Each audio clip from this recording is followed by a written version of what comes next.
पारुनी आदित्यचं आयुष्य एकदम उद्ध्वस्त करून टाकलंय रे। त्याचं घर, त्याचं कुटुंब, त्याचं सुख सगळं सगळं हिरावून घेतलंय त्या मुलीनी।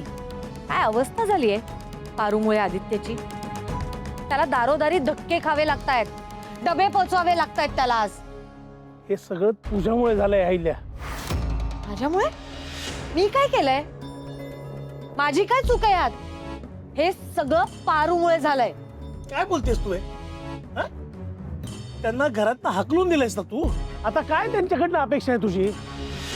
तो आदित्य बिचारा मेहनत करून घर चालवतोय, संसार थाटतोय, तर त्यातही प्रॉब्लेम आहे का तुला? करू देत ना त्यांना त्यांचा संसार। आणि तसंही तू स्वतःपासून त्यांना लांब केलेस ना, मग का मध्ये पडतेस त्यांच्या? का मागे लागलीस? श्रीकांत, तुला आदित्यची झालेली अवस्था दिसत नाहीये का? तो इथे त्याच्या घरी असताना कसा होता आणि आता पारूनी त्याची काय अवस्था करून टाकली आहे। बघ अहिल्या, मला मान्य आहे ते अगदी सुखात नाहीयेत, तरी आनंदात मात्र नक्की आहेत। आणि सुख आणि आनंद या दोन गोष्टी वेगवेगळ्या आहेत हे कदाचित माहिती असेल तुला, हो ना? मान्य आहे त्यांच्याकडे पुरेसे पैसे नाहीयेत, मनासारखं घर नाहीये, गाडी नाहीये, तरीही आनंदानं संसार करतात ते दोघं। मला नाही पटत आहे।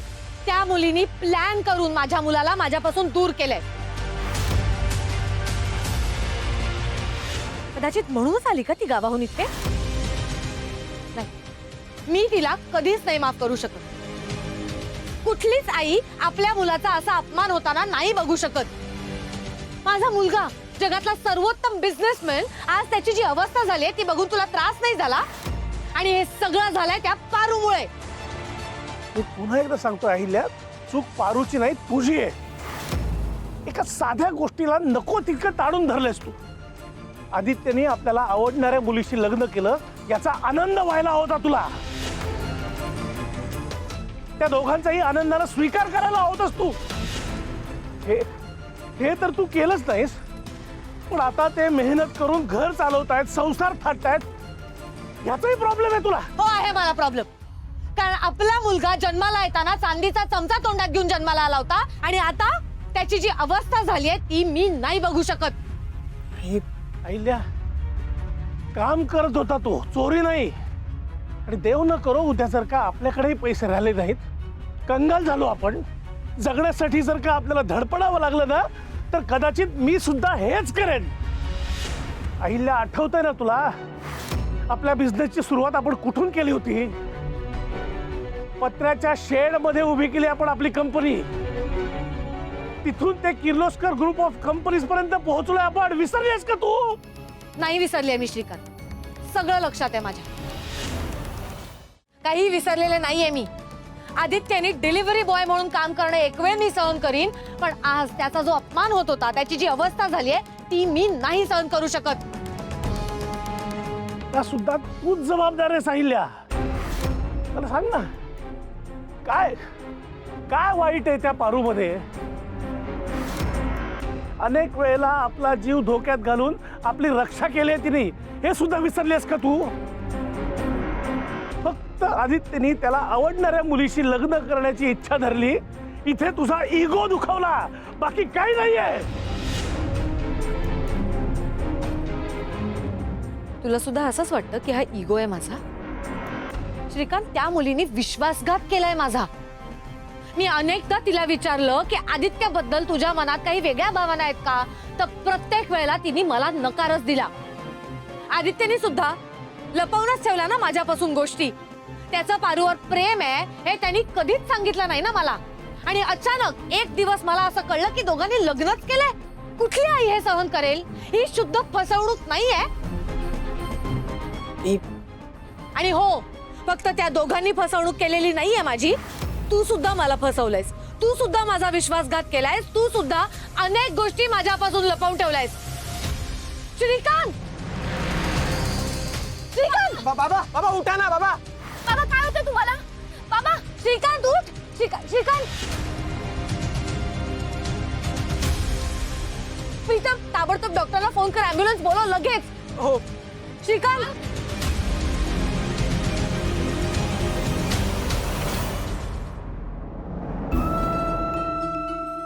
देवी,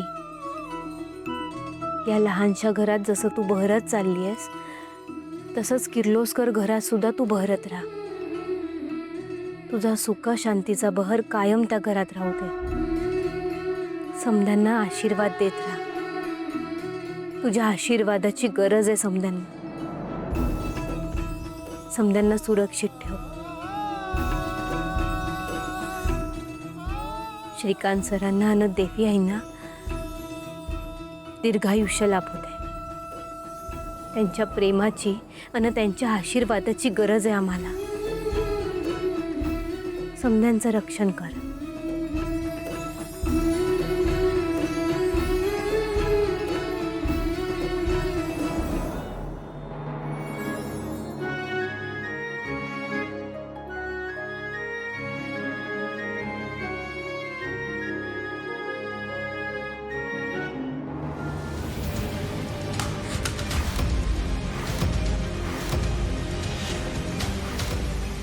तेव्हा ह्यो कसला अपशकुन आहे.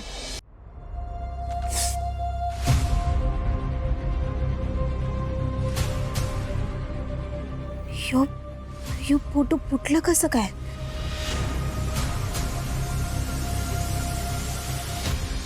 देवी, तू कसला संकेत देतेस मला.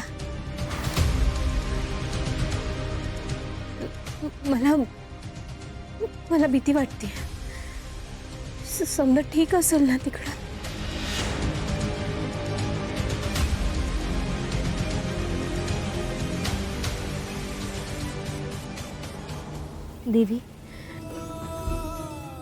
देवी, माझ्या मनातली भीती खोटी ठरू दे. श्रीकांत सरांना ना देवी आईंना सुरक्षित ठेव. त्यांना कसलीच इजा होऊ देऊ नको. पाहिजे तर तू माझा आयुष्य त्यांना दे, पण त्यांना सुरक्षित ठेव प्लीज.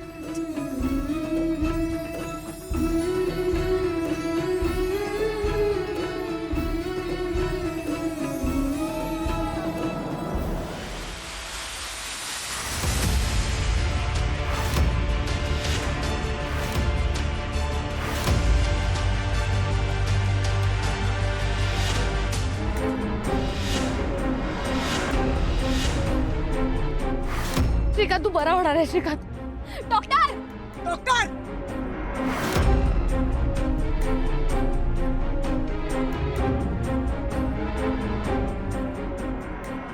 शांत व्हा, शांत व्हा. डॉक्टर, श्रीकांत लवकरात लवकर बरा झाला पाहिजे. Doctor please. मी अजिबात काळजी करू नका. आम्ही लगेच ट्रीटमेंट सुरू करतो.